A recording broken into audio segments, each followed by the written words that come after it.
welcome to another episode of Two Guys and a Chainsaw. I'm Craig. And I'm Todd. And we are right smack dab in the middle of the holiday season, but we decided to go ahead and just do something that we wanted to do. We've been doing a lot of requests lately, which is great. We absolutely love requests. Keep them coming. We get to see a lot of things we might not otherwise see when you guys suggest things. But every once in a while, I will just be, kind of off on my own train of thought, and something will come to mind just randomly out of nowhere. I have no idea where I came up with this, but I was reminded of 1992's Sleepwalkers, based on an unpublished story by Stephen King.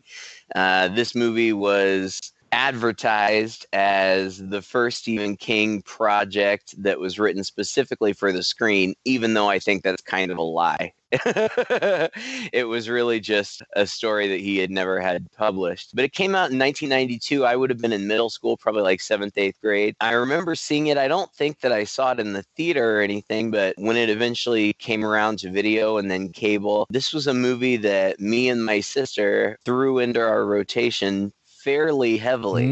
It has to have been at least 15 years since I'd seen this.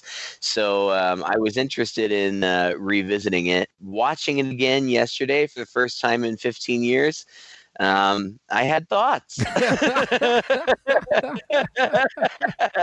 Oh, boy. What about you, Todd? What's your history with this movie? I kind of thought this might be a Craig and Kristen staple, to be completely honest with you. I can see that it has elements that appeal to both, like those other movies you're talking about. This movie, I always passed by on the shelves there in the horror section with a pretty iconic looking cover, but I never once picked it up. I kind of glanced at it and it didn't look appealing to me at the time, and I never saw it before today. And I saw it today, and wow, we're going to have a lot of fun here, I think, talking about this movie. I hope so. Yeah, I mean, there are definitely Stephen King elements to this movie. You know, it's kind of set in a small town. You've got this kind of diverse cast of wacky small town characters, which is very Stephen King. But it's, I don't know, a little bit different from his other stuff too. It's an interesting movie. It was directed by Mick Garris, who has directed other movies as well, but he, I think, is more well-versed as a writer. And he wrote some movies that I really like. He wrote Hocus Pocus, Batteries Not Included, which was a super cute little movie. I love that movie. Yeah, it's a good movie. Stephen King gets the writing credit. It's based on his story. Mick Garris actually wasn't the first director on the project, but Stephen King had, I don't even know what you call it, like authority over directorial choices, and the original director who was attached wanted to make some changes that Stephen King didn't like, and so they got Mick Garris, and this is the movie we ended up with. It kind of makes you wonder, doesn't it, what those changes were? I do wonder, and I don't know. On the one hand, of course, it would always be interesting to see what somebody else would have done with it. But in this case, I kind of like that it sticks with King's vision. Now, Stephen King is an amazing author. I am a huge fan of his. I've read nearly everything that he's written. But when it comes to filmmaking, sometimes I feel when he has major involvement in the filmmaking process, it's kind of a hit or miss kind of thing. Yeah. The only thing that King has ever directed himself was that movie about the sentient machines, Maximum Overdrive, yeah, with Amelia Estevez. which is something special. we should probably do that movie at some point. But it's so funny that his earliest movies are probably some of his best adaptations, aren't they? Yeah. Also because, well, for example, and I need to go back and watch them. I remember liking Firestarter as a kid, but I haven't seen it in ages. The Dead Zone was great, I think. I remember it being great. Carrie was phenomenal. Oh, yeah. We liked Cujo, and I never saw Christine. Good. The Shining, of course, is probably the most iconic, but that has that diverges quite a bit from his novel. And he hates it, or at least historically he's hated it. Apparently now with the release of Dr. Sleep, he feels like the film adaptation of Dr. Sleep has rectified for him a lot of the things that he had problems with in The Shining. Oh yeah. And as companion pieces, he now thinks they're really good. So he's kind of pivoted a little bit on The Shining, which is good because, I understand. I read The Shining. It's an excellent book. I loved the movie too, but they are fairly different. And I can imagine being an artist, having your work adapted. Your art is your baby, and to see somebody make changes, I can understand how that would be difficult, but I'm glad that he's kind of pivoted on that a little bit. Well, and the thing I was thinking about as I was watching this movie is it's so Stephen King. It almost feels like I'm watching the story being read to me. That's how Stephen King it is.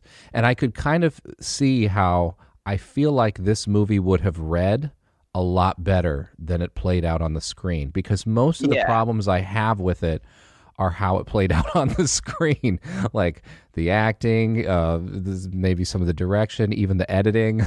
Like so much of the movie, what's wrong with it, I think, has not to do with the story or the plot or even some of the characters and their development or any of that. It mostly has to do with how it visually ends up, as a movie, I think. Well, and I think that a lot of that probably has to do with the time. Oh, yeah, for sure.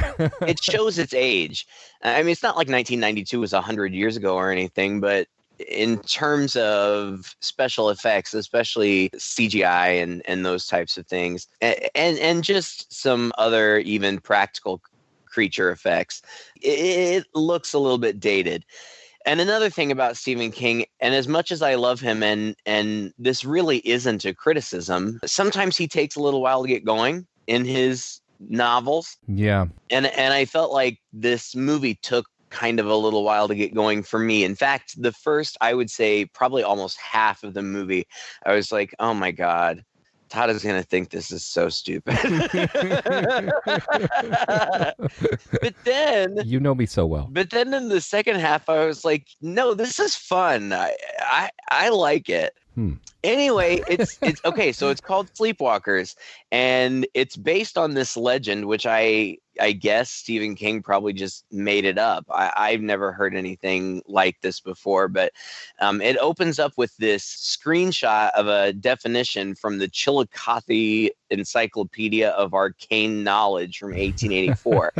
And it says, a sleepwalker is a nomadic, shape-shifting creature with human and feline origins.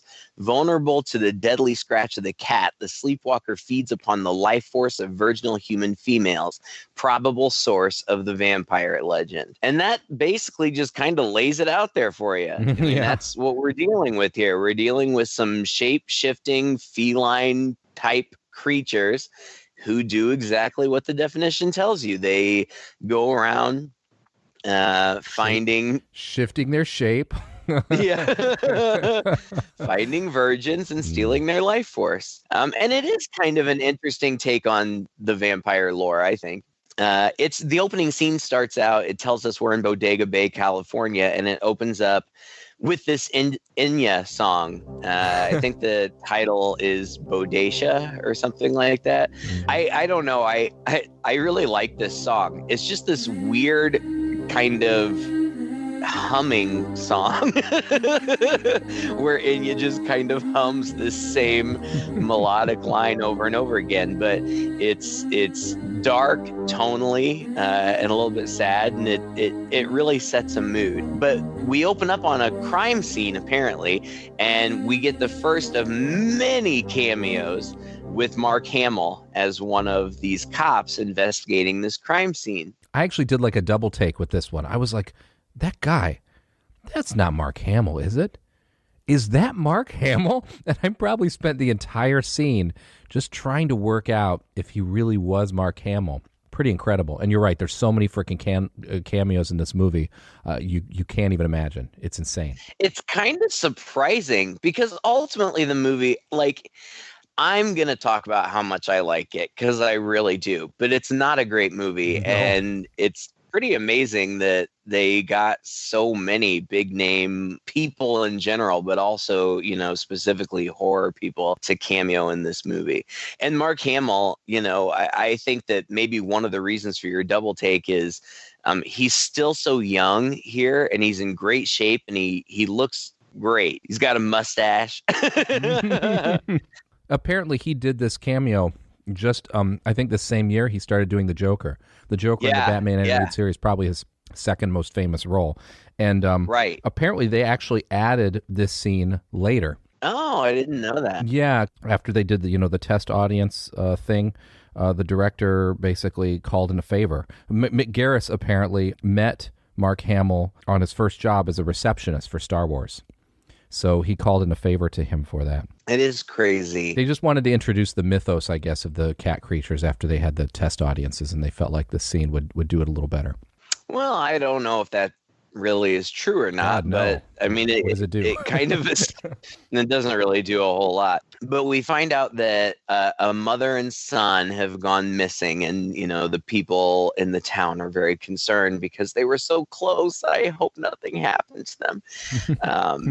There are dead cats hung all over the place, which I don't really understand. Like, I hope all these dead cats got hung up just that one night, because otherwise, wouldn't people have thought that was weird? But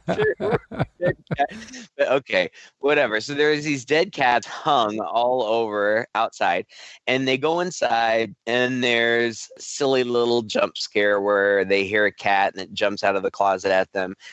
And then there's another jump scare where a shriveled corpse falls out of the closet, and it's like mummified, like it's all wrinkled and old, but it has a rose in its hair and it's wearing braces. And Mark Hamill says, "It's a little girl." And so little girls are in danger, apparently. And then we cut to the title. And then there's a really interesting opening credits sequence where we see a lot of old, which seem fairly authentic, hieroglyphics dealing with cats. And of course, we know that the Egyptians worshipped cats and that type of thing. So that's expected.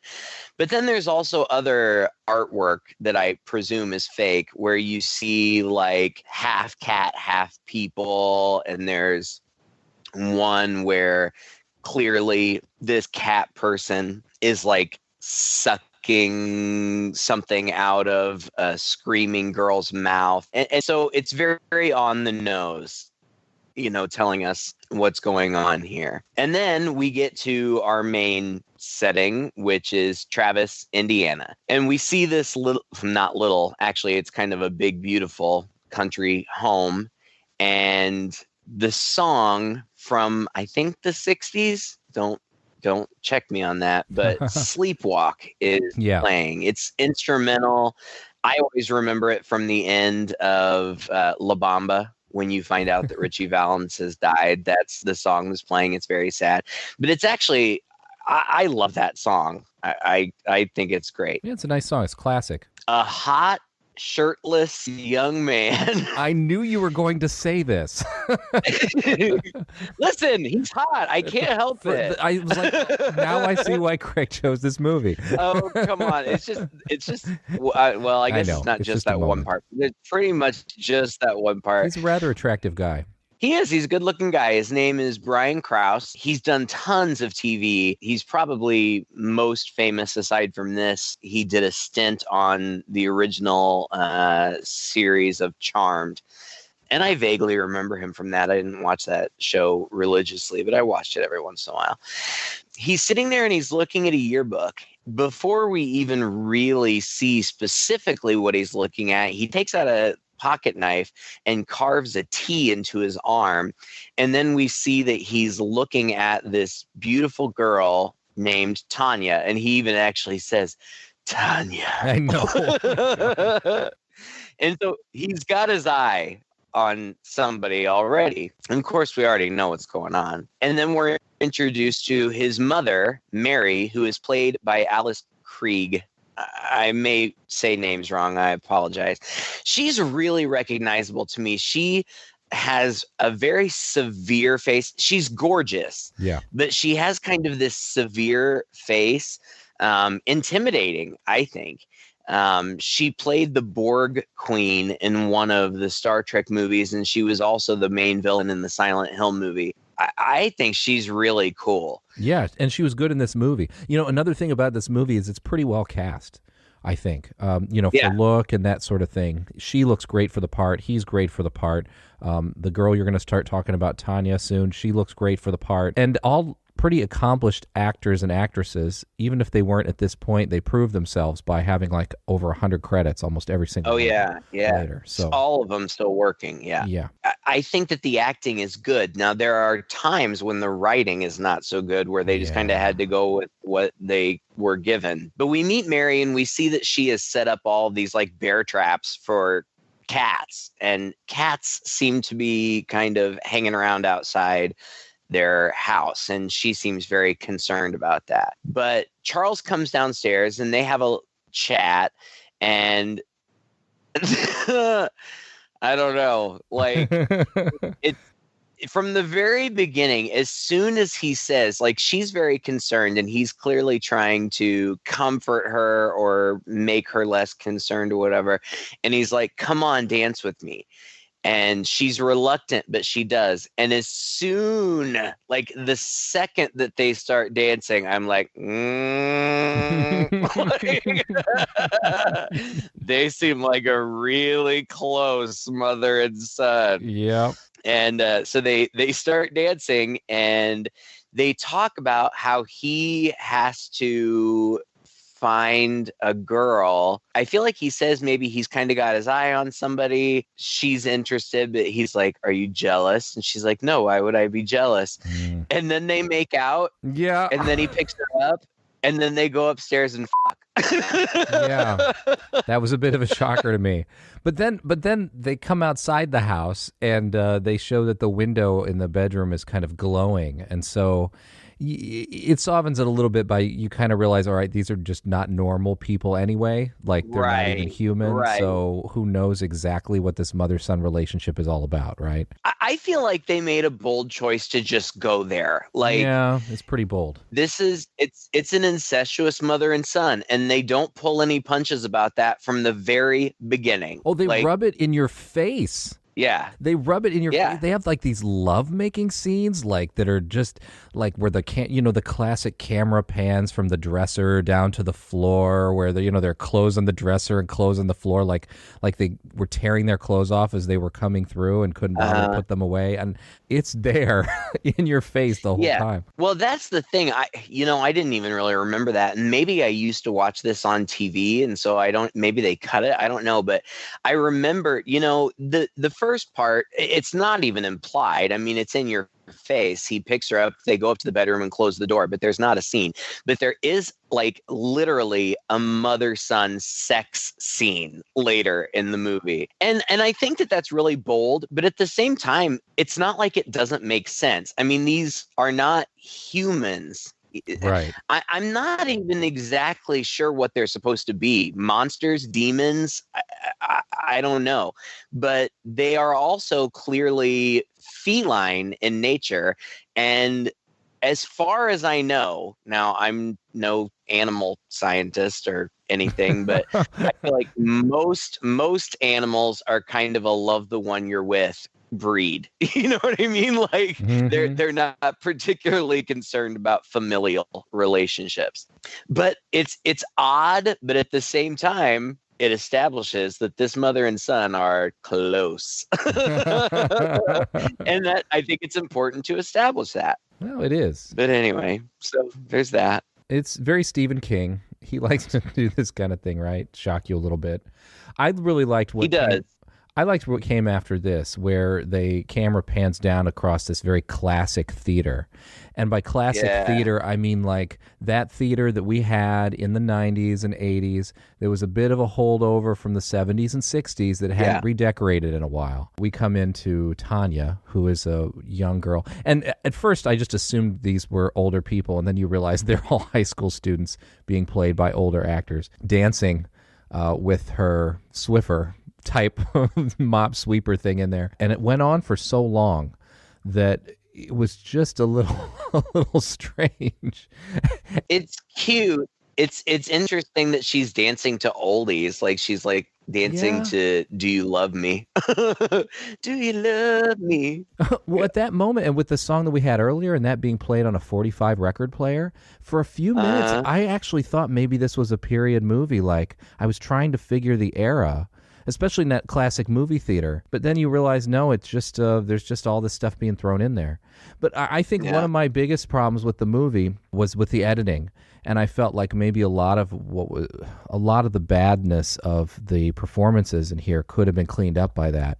And I feel like the first half of the movie moves really too slowly for the simple story that it is. I agree. And all the stuff at the beginning doesn't help it. I mean, I think they're trying to set a tone, but everything is just a little too long. Every scene is just a little too long. Almost every shot, especially in the conversations between two people, everything could have been tightened up a bit.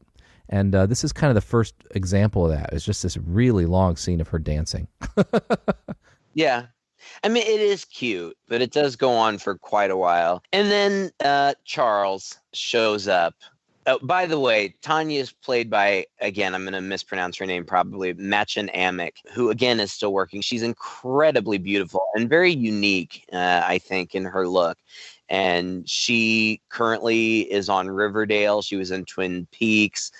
She did a stint on AHS. So she's been around forever and is still working. But Charles comes in and they flirt. And it's very innocent flirting. And they're both very attractive, very charming. Both of them, very charming. They have really what boils down to a very cute, meet cute. Like, yeah, it is cute. It's very innocent. And in fact, you know, I feel like she is begging to be asked out. Oh, but he doesn't at this point. And he later tells his mom, because when he goes home, she's like, "Did you ask her out?" And he's like, "What kind of girl would go out with a guy that she just met?"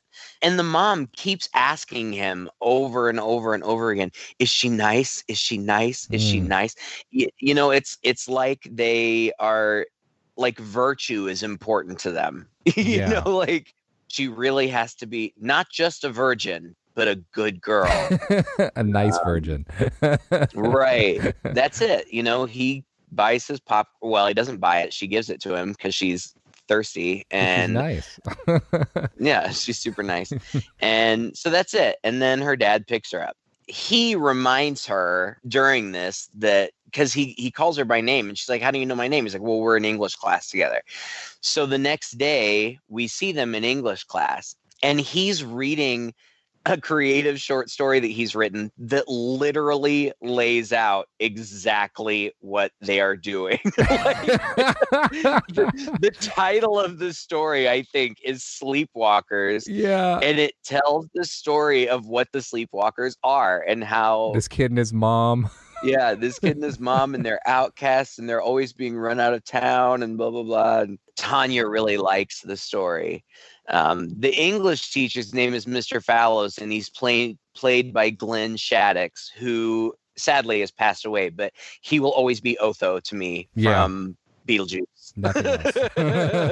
Exactly. So Otho is the teacher, and he's kind of a jerk. This whole scene was really interesting because this movie really plays things up a lot. It really heightens the drama, and almost every bit of it is a little too overdramatic and a little too cliche. And that, you know, that's another, okay, I'm just kind of going through the list of problems I have with the movie, is really early on we get honed in without any question as to this teacher's extreme interest in this boy.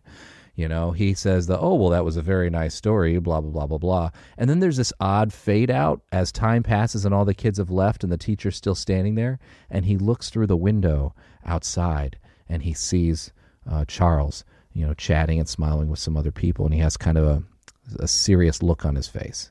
And I thought, that's intriguing. I wonder why he's so interested in him. I know why. Yeah, it wasn't the first thing that came to my mind, to be honest. But we do find out later. No, he seems very sinister, actually. Yeah. Initially, and ultimately he is. I always heard his name as Mr. Phallus through this whole thing. I guess it's Mr. Fallows, but I heard every single time. I was like, is he really Mr. Phallus? Oh my God.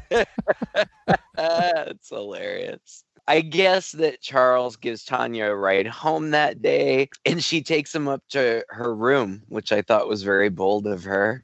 Such a nice virginal the first time they met. Yeah. And it's a hilarious scene because it's just flirty and cute, and like he is acting very innocent, but for some reason she has bras and panties strewn everywhere. In the room. Like, what is happening? Like, did her underwear drawer explode? I think as a teenage boy, this is how I imagined women's rooms were. But in this movie, it's really silly because it creates these silly little situations where he's looking somewhere and she's horrified that his hand is right next to a pair of panties, and she's quickly trying to usher him away to look at something else before he notices. And the other thing that I noticed too, that part that you're talking specifically about where they are like right under his nose, they are like these tiny lace panties. I grew up with a sister. Girls don't just wear those on a daily basis. Those are like special occasion panties. So like, I don't understand, but whatever. It's cute. It's a funny little joke or whatever. Yeah. They talk and they almost kiss, but they're interrupted by her mother, who is played by Cindy Pickett. Now, her parents, Mr. and Mrs. Robinson, are played by Lyman Ward and Cindy Pickett, who were the exact same they were Ferris Bueller's parents. Oh. And he looks the same. She looks different because in that movie she had a really short blonde haircut, and in this she has a much more suburban, like shoulder length brunette haircut. But they're the same people. They're Ferris Bueller's parents. And I think that they met on Ferris Bueller and then they got married, and then they were in this movie in 1992. And then also in 1992, they got divorced. I hope it didn't happen because of this movie. But maybe it did. I'll never be in such a shitty project with you ever again. Right. It was cute to see them back together again, and they're sweet. I thought it was interesting as he's coming down the stairs. The mother comes up and kind of interrupts them, and they make plans to go to Homeland, which is a cemetery in town. Right. And I guess a little famous for being a makeout point. It's kind of alluded to when she's talking with her friends and when she mentions it to her mom. But he kind of covers for it because as they're coming down the stairs, he sees that her family has these grave rubbings put up on the wall. Now, that was so weird to me because I thought my family was the only family that decorated its house with gravestone rubbings. Oh, I didn't know that about you. Yeah, I know.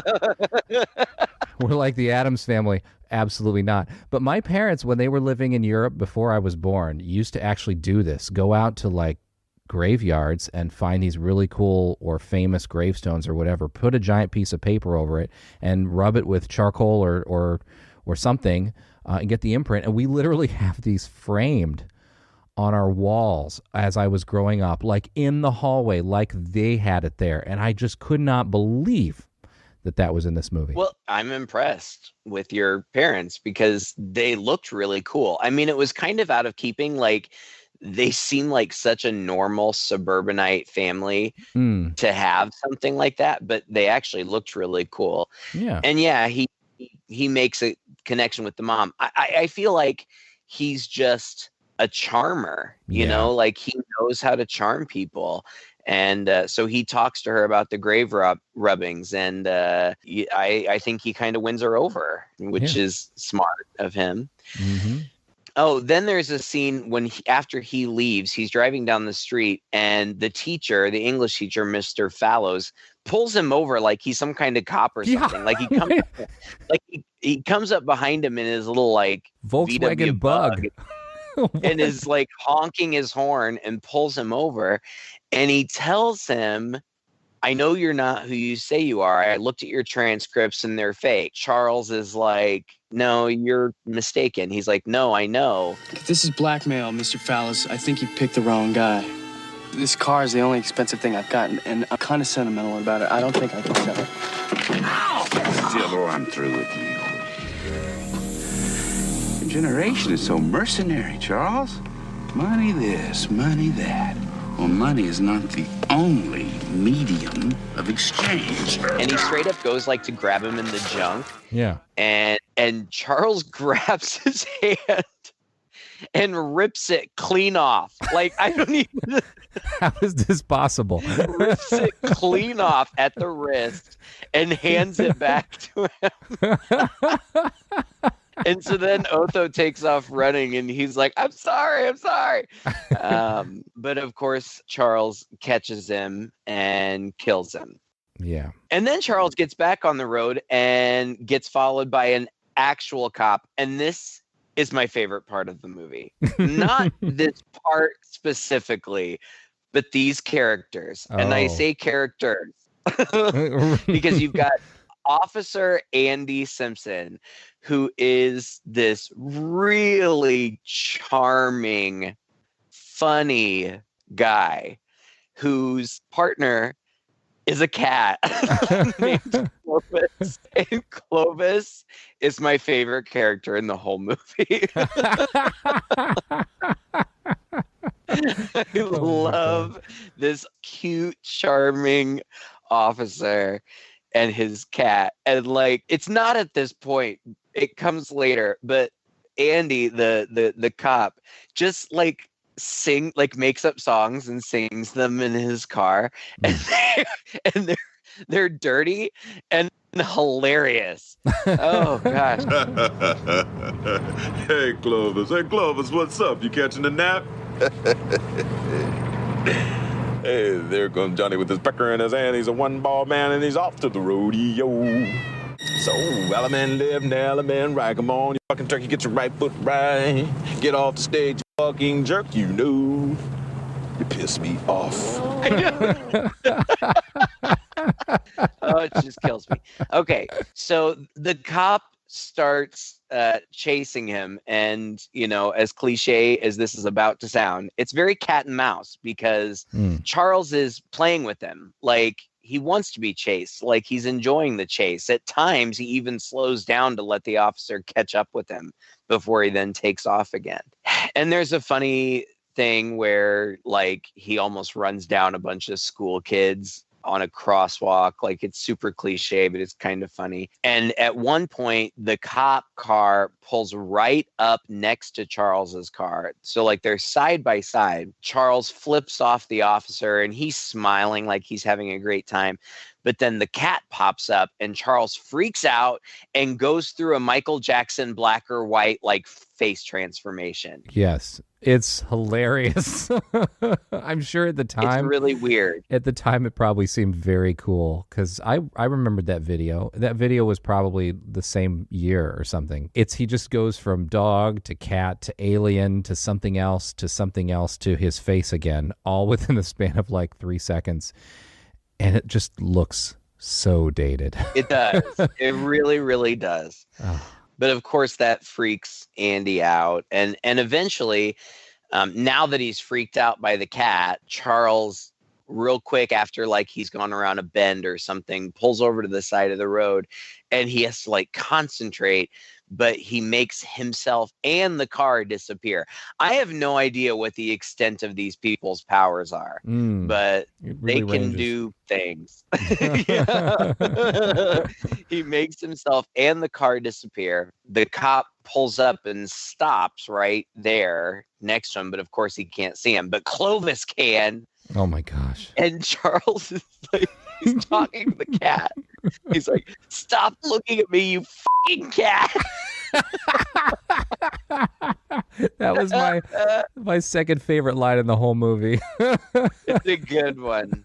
It is a good one. Oh. But anyway, the cop goes off and he expresses his concern to his fellow cops who kind of just blow him off or whatever. But Charles goes home and Mary greets him and is like, she's like, did you get it? And he's like, no, I didn't get it yet.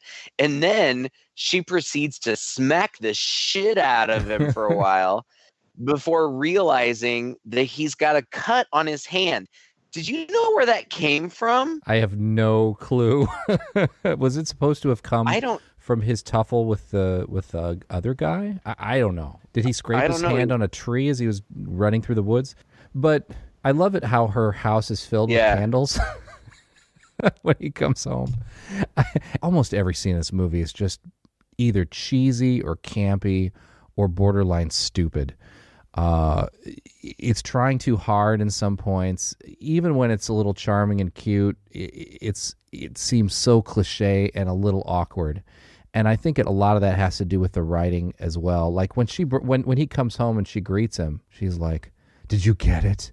You didn't get it." Is this then after she apologizes to him, they go up and we get the sex scene between them? You know, after she sees the cut on his hand, then she just immediately turns and she's the concerned mother again. And he becomes, you know, like the crying son. And he says, it's already starting again, meaning that people are already starting to catch on. They're going to have to leave. And he says, we haven't even seen another sleepwalker. And she adamantly says, we are not the last. I can feel the others, which never pans out to anything. I kind of hoped would find out there were others around, but it does do something to kind of highlight the desperate nature of their situation. You know, if they really are kind of the last ones, you know, it's a rough gig for them, I guess. And they're also trying to play up this other angle, because I think it's during the scene too when she says to him, "You cannot be in love with this girl, Charles." Yeah. As soon as she said that, I'm thinking, he's barely even seen her. Like, he met her at the theater. He saw her once at school and drove her home. Then I was thinking, did they already go to the cemetery? Did I miss that scene? No, they didn't even go to the cemetery. So like that aspect of the story seems really shoehorned in here. This mother's jealousy, not her jealousy. Her jealousy was from the very beginning, just knowing that he's going out with some girl. But this idea that he is getting conflicted and falling in love with her just doesn't ring true based on what we've seen, you know, in the last 30 minutes. It doesn't ring true as far as storytelling goes, but he plays it. But I do believe that the way that he looks at her and carving the T into his arm and stuff, like, I feel like we are supposed to get the impression that he is you think really so? Infatuated with. I think so. But then that all changes. It changes very quickly. Too quickly for that to be true. Yeah.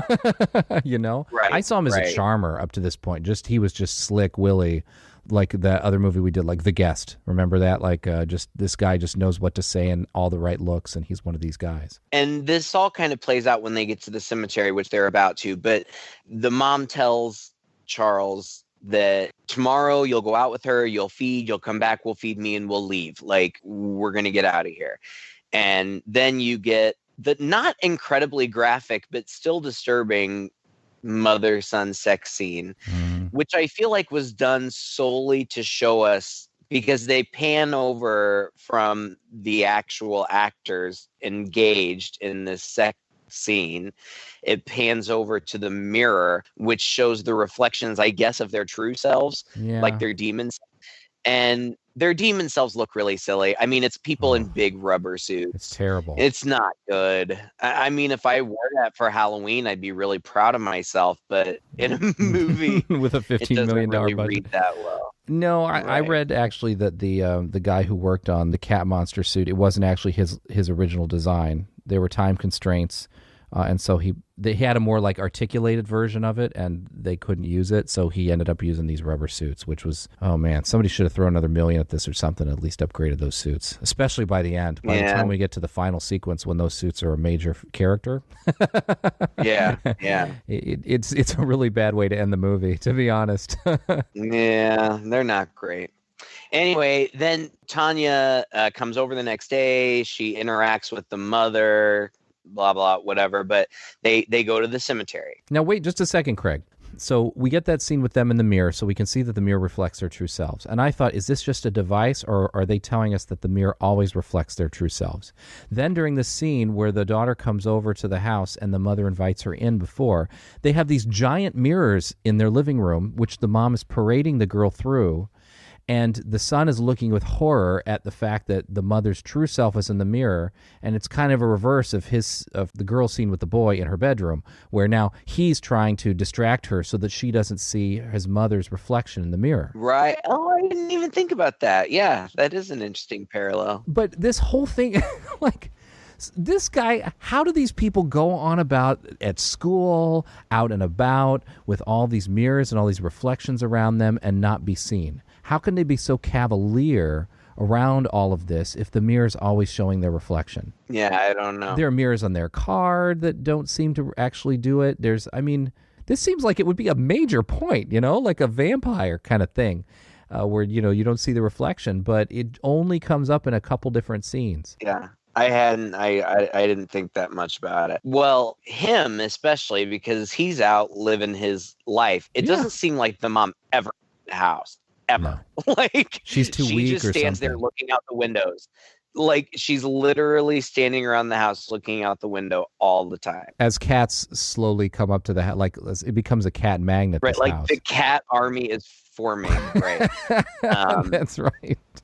Which becomes significant. Yeah. So they go to the cemetery, and there's such a stupid line. Oh, I love this line. This is my favorite line. He's got, his paper and his chalk and stuff, and he's like, I better get these out of the way right off. Your mother's gonna want to know some rubbing went on out here.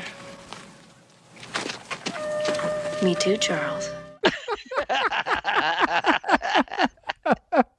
That was the best. Oh, God. She is the horniest virgin I've ever seen on film. She is so horny. She cannot wait to get his pants off. She's ready to give it up right here, right now for this guy without a second. Yeah, she is, for sure. And she's like taking his pictures. And then for some unexplainable reason, we see a shot of the car where they parked it. And he turned it into a different car to avoid the cop. But now it just turns back inexplicably, which is convenient because then the cop comes and sees it.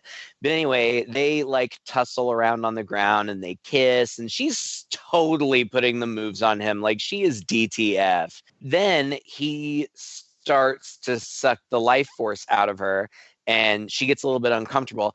And then, like up until this moment, like he was giving her, like when she wasn't even paying attention to him, he was looking at her longingly. Yeah. Like, it seemed like he was totally into her. And then as soon as this happens, I mean, maybe it's just like the taste of the life force, like brought back his beastly urges or something. I don't know. But from this point on, not only does he get very aggressive with her, but he also gets like he's a stand-up comedian all of a sudden. It's bad. Well, it's a change in his character. It's the thing that bothers me the most about the movie. I can be down with just about everything else, but all of a sudden he's cracking one-liners all over the place, and it's just stupid. But I'm proud of her because she fights. She scratches his face, and what he's trying to do. And what he's trying to do is out of the realm of reality. So it makes it a little bit less uncomfortable, but it's very reminiscent of a rape scene. I mean, that's what it feels like. Yeah, with blood. He's holding her down, and at one point, like she grabs a corkscrew and she stabs him in the eyeball with it, and he starts bleeding and he's screaming, and then he's like, Just look at his shirt! My mother's gonna kill me! It's ridiculous. And the other ridiculous thing, like he turns, like his face turns into like demon cat face, and she sees it, and then she knocks him out with her camera, and she starts to run away, but then she turns back and is like, Charles, are you okay? Like, are you serious? Like, this guy just tried to freaking kill you. Yeah. Like, leave. Who cares if he's okay? Hopefully he's not. But then Andy and Clovis show up. Mm-hmm. And conveniently, as soon as they show up, because they see the car, Tanya comes running out. She's like, come on, we got to go. And he's like, no, it's okay. I'll take care of it. And from behind, Charles stabs him in the ear with a pencil. And then not only that, but then he falls to the ground and lands on the pencil, which goes further into his head. And then Charles is still trying to get Tanya, but somehow with this pencil embedded deep into his brain, Andy still gets up and shoots Charles in the back. Now, it seems like Charles is virtually invincible. Yeah. None of this stuff is really bothering him at all. Yeah. But he grabs Andy's gun and shoots Andy in the gut. Andy's dead. But then Clovis is pissed. And so Clovis jumps out of the car and attacks Charles. And that clearly hurts him. And like the cat is like on his face, like just like clung to his face. And like smoke is coming out of his wounds and stuff. And so eventually, once he gets Clovis off of his face, Charles leaves. And so Tanya is there alone in the cop car, and she gets on the CB and is calling for help and stuff. And eventually help comes. But it's such an inconsequential part of the movie, but I found it actually really sad that after Charles leaves, Clovis goes over and crawls up on Andy's chest and is just meowing. It's so sad. Craig, I thought this was so corny. I'm so sorry. I saw the same scene and I thought, of course you're going to do this in this scene. And I thought it was corny. Look, you're not a pet person. I am. I'm a it. cat person. Oh, that's true. You are a cat Absolutely, person. I'm a cat person. Yeah. I thought it was because they had such a cute relationship. they were like their own little buddy cop movie in this movie. Wow. I thought it was adorable. Somehow this cut through the camp for you. I'm really kind of beside myself here. I mean, I'm watching this movie this whole time, and even the relationship between these two guys, I'm like, this is so silly. The writing was so goofy. Even the songs he was singing in the car were kind of dumb. I don't know, man. I thought it was hilarious. Okay. Sorry, I'm not. They were dumb. I don't want to be that guy. If you're driving around in a car all day with your cat, what are you gonna do? True. I would be making up goofy songs at some point, like maybe not all the time, but okay. So this is where I thought that the movie started to get really good. First of all, okay, so the cops and forensics and everybody shows up at the scene, and this is where we have like a bazillion cameos. Oh. Stephen King is like the cemetery overseer. Tobe Hooper is there. Clive Barker is there. John Landis. All just making these tiny one-line cameos. But even just seeing Stephen King and Clive Barker in frame together, I'm like, wow. That's crazy. Well, the scene only really exists to do this. I mean, it's purely and clearly they're just all chewing the scenery, and I thought it was rather awkward, especially this like 3-minute shot of Stephen King going from one person to another saying the same thing before he comes to the sheriff who says, "Get away from me," and then boom, he's gone. And again, I love Stephen King, and he cameos in his movies a lot, and he's awful. He's horrible. He's terrible. But you forgive it because he's Stephen King, and you know that he's just there for, fun or whatever, and that's fine. He's the Stan Lee of his movies. Yeah. Oh, totally. Of his own right. Exactly. And they take photographs of her bruises because she's beat up. But getting the pictures taken of her reminds her, she tells them, I took pictures of him, develop the film or whatever. Okay. So they take her home, and her parents are concerned, as they would be. And she takes a bath, and she has, she imagines him showing up, but he's not really there. Meanwhile, Charles, he's in terrible shape too. And Mary is, just beside herself. with concern, trying to take care of him. She says, they're going to be here soon, meaning the cops. And he's like, it's okay, we can leave, I'll be okay. And she says, no, you're too weak. So she makes them both invisible, and she makes the car invisible, and the cops do show up. And out of nowhere, Ron Perlman, is that his name? Yeah, Ron Perlman shows up as one of the cops. Like, where has he been? Well, I couldn't understand this either. Like, first was the shock, like, oh my God, Ron Perlman. And then I'm like, why are we seeing another cop? We're 20 minutes away from the end of the movie. And suddenly this other cop suddenly has this huge role for the last 20 minutes. He steals it, He's basically upstaging everybody. Yeah, he's a commanding personality. Yeah. But anyway, okay, so they come in, they don't find anybody because they're invisible, so they leave. But they leave two cops on guard. Mary kills the guard cops by sneaking up behind them invisibly. Mm-hmm. And then she goes to Tanya's house and just knocks on the door, and she's like, oh, hello, I'm Mrs. whatever, and I'm Charles's mom, and he couldn't make it. And the dad's like, leave. And so this part surprised me because she breaks like a crystal vase over his head, and like his face gets totally torn up. I don't know if it's supposed to be suggested that he's dead. I don't believe that would have killed him, and I don't want to believe that it would have killed him because I don't want Tanya's parents to die. She's been through enough, and they're nice. And I was watching very carefully. There's one point when the mother comes down and she runs to her husband, and he's clearly still breathing. So in my mind, he's okay. Okay. Whatever makes you happy. Then Mary talks to, I mean, it's all very tense, but she's talking to the mother, and she's like, your daughter almost killed my son. And the mom's like, good, I wish she did. I wish you were both dead. And Mary grabs her arm, breaks her arm, and then throws her out the window. Like, I couldn't believe how brutal this was getting with these nice, sweet parents. It's true. And then she stabs the cop in the back with a corn cob. Like, how does that even work? You gotta eat your vegetables before. What is her line? I don't vegetables before dessert. It's so dumb. It's just really dumb. And then Tanya comes down and she's concerned about her parents. I don't even think she sees Mary at first. Then when she does, she freaks out. But Mary just knocks her out and then grabs her by the hair and starts dragging her outside.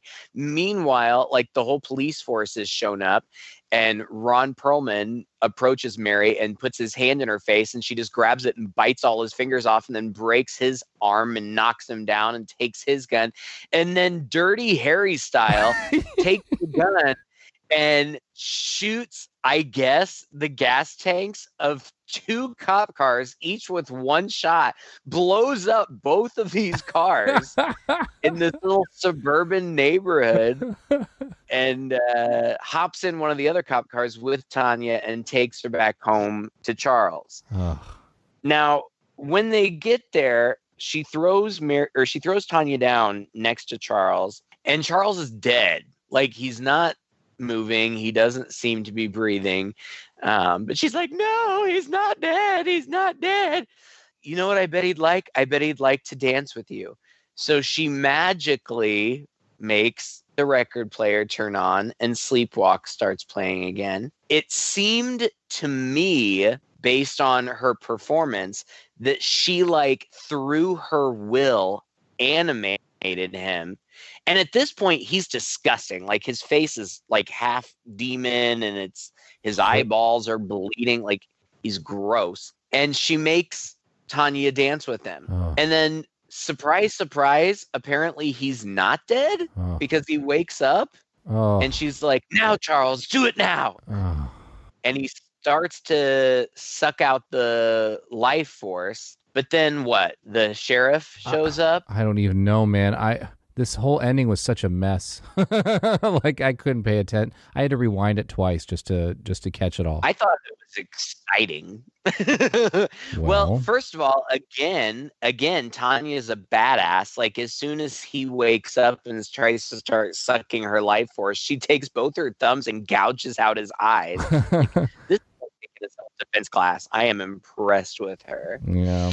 And Clovis, that's who shows up.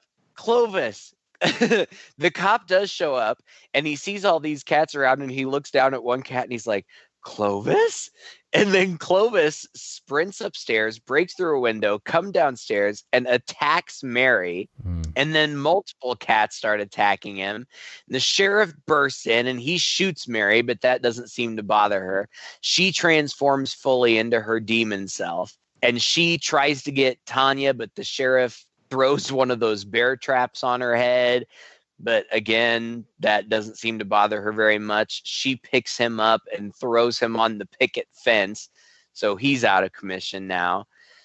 And then she goes after Tanya again, but finally, fulfilling their destiny, the cat army makes their move. Oh, God. And the entire cat army attacks Mary. And they're like, she's just like dressed in cats at this point. And she bursts into flames and she's burning and like flailing around. She falls to the ground. But then Tanya's in the cop car. Mary, back in her human form, jumps up on the windshield. It is like, you killed my son. You killed my only son.